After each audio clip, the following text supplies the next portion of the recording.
Tennessee Senator Bill Hagerty, former colleague in the Trump administration. Senator Hagerty, welcome. Let's talk a few bits about this new Trump social thing, because I think its impact is probably underestimated by people. I mean, all these startup firms lose money in the beginning. That's not troublesome. But this gives conservatives a social media platform, a free speech. They can discuss conservative issues without getting hammered by lefties, you know, without like Google and its woke AI experiment, these kinds of things. What do you make of this phenomenon? Well, I think they also know they won't get hammered by censorship, which we've seen at really disturbing levels here in the United States, particularly on social media. So I think the platform does offer something very interesting. I haven't done an analysis of this, but I would say this: the pop that it received today underscores to me that the American public are behind President Trump. They see the potential in him and his future and what he's willing to put his name on. I think you're exactly right. And I think it's going to create a community, conservative community, for social media, because there really is no particular home for that right now. I mean, Twitter may be improved, certainly not Facebook, certainly not Google. I think there's a lot of others that aren't also.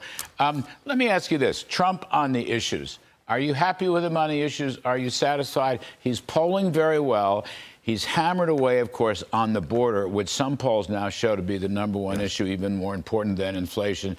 Is he making his issues case amidst all these legal troubles? Well, he certainly is, and he can continue to do that because Joe Biden is providing an incredible backdrop for President Trump to talk about issues and policies that worked. We've already seen it before. We had the most secure border that we've seen under President Trump, and with 94 executive orders in his first 100 days, Joe Biden tore it all apart. Now we have a catastrophe that everyone sees this catastrophe in America at our southern border. Frankly, our adversaries around the world see it too. They're pumping people in here right, left, and center. We don't know who these people are, but we have precipitated, I should say, the Biden administration has precipitated the greatest national security crisis I think we've ever faced, Larry. And you know, we're just very deeply concerned about what may happen. But Biden has done this, as we saw President Trump mention just a few minutes ago. The situation in Afghanistan was an incredible disgrace. We've basically found ourselves now in two hot wars, in the Middle East and in Ukraine. That was not the case under Donald Trump. We stood strong as a nation. He built a strong economy here that allowed us to build a strong posture militarily and diplomatically around the world. We were respected under President Trump, and we will be again. I think he can make that case very clearly to the Now, correct me if I'm wrong, but you've tried to stop the funding for these air flights of illegals into the country.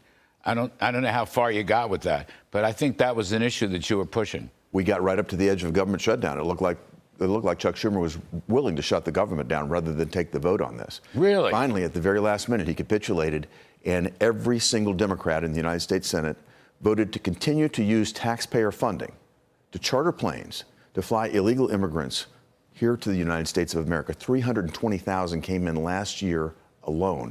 These are immigrants that are being recruited in Cuba, in Haiti, in Venezuela, in Colombia. They're being flown directly in here over our border, so they don't have to cross our border.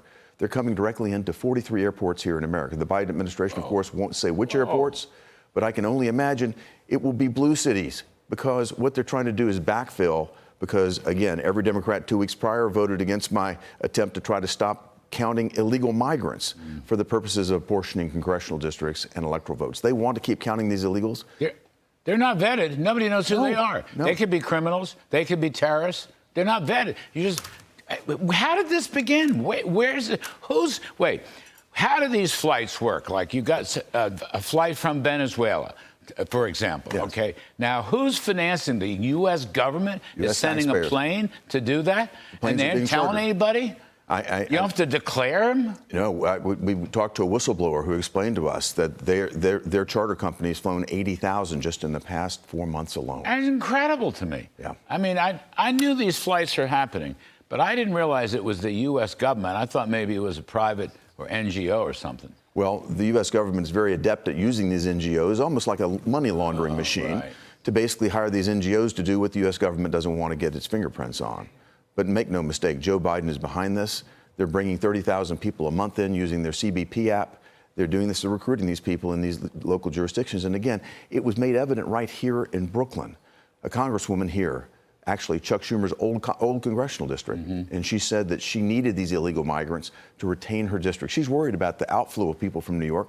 They're backfilling with these illegal migrants that they can then count for the purposes of allocating congressional districts and electoral votes. Yeah, that's right. We've talked about that on the show.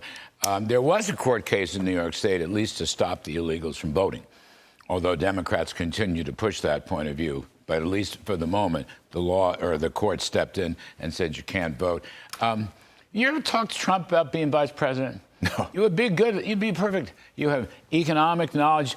You're a consultant, businessman in your private life. You're a great ambassador to Japan. You know foreign policy like the back of your hand. Everything I've talked with President Trump about is winning in November. And I think he's well positioned to do that. It's amazing, though, how many times I have to explain to people from overseas what President Trump's policies really are, because the media are trying to paint this dystopian picture of some sort of chaos that would emerge. We are living in chaos right now with Joe Biden. There's no way this is a normal state of the United States of America. We need to go back to the policies that Trump put in place. President Trump got our economy moving strong.